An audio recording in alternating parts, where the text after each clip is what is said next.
சூப்பராக இருக்குங்க. தேங்காய் திருவி போட்டு செஞ்ச தேங்காய் சாதம். இது எப்படி செய்யலான்னு பார்க்கலாம் வாங்க. ஒரு அழகாக அரிசி எடுத்து நல்லா கழுவிட்டு ஒரு 1/4 மணி நேரம் ஊற வச்சுக்கலாங்க. கொத்தமல்லி தழை, பச்சை மிளகா, சின்ன வெங்காயம் இது 3 பேஸ்ட் அரைச்சி வச்சுக்கலாம். துருவன தேங்காய், ஒரு பெரிய வெங்காயம் கட் பண்ணி வச்சுக்கலாம். இஞ்சி பூண்டு பேஸ்ட் 1 ஸ்பூன், சின்ன குழிக்கரண்டியில் எண்ணெய் ஒரு கரண்டி ஊற்றிட்டு 1 ஸ்பூன் நெய் போட்டுடலாம்.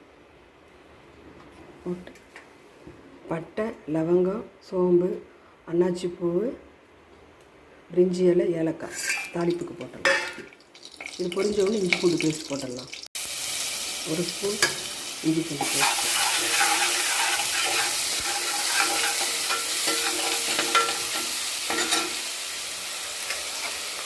கட் பண்ணி வச்சு பெரிய வெங்காயம்,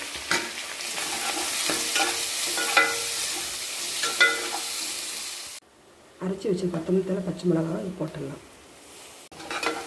பச்சை வாசனை போகிற அளவுக்கு வதக்கிடலாம்.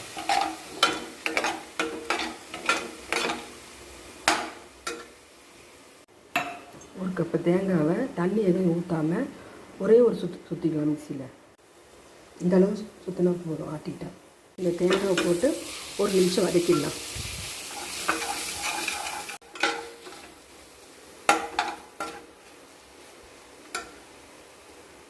நல்லா வதங்கிடுச்சு. 2 டம்ளர் தண்ணி ஊற்றலாம். மிக்சி கழுவுன தண்ணி, அலசின தண்ணி அது ஒரு 1/2 டம்ளர் இருக்குது. 2 டம்ளர் தண்ணி வைக்கணும். அப்போ நல்லா வெந்து நல்லா வரும். பாத்திரத்தில் வைக்கிறதுனா தண்ணி வைக்கிறேன்.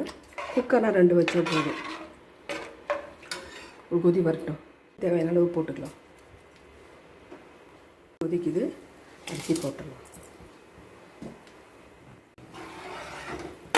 நல்லா கலந்துட்டு உப்பு சரியாக இருக்கான்னு பார்த்துக்கணும்.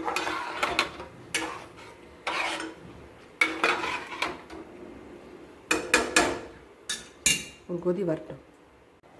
நல்லா கொதிக்குது. ஒரு இரும்பு பிளேட் இந்த மாதிரி நான் வச்சுருக்கேன்.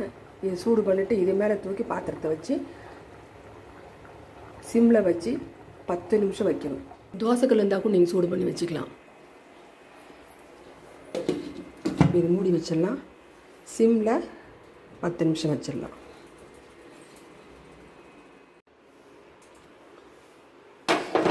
சூப்பராக ரெடி ஆகிடுச்சு பாருங்கள். தேங்காய் துருவி போட்ட சாதம். தேங்காய் பால் எடுத்து செய்யணும்னா லேட் ஆகும், கஷ்டமாக இருக்கும் செய்யறதுக்கு. நமக்கு தேங்காய் துருவி வச்சுருந்தா போதும், டக்குன்னு இந்த தேங்காய் சாதம் செஞ்சிடலாம். இதேமாதிரி நீங்களும் செஞ்சு பாருங்கள்.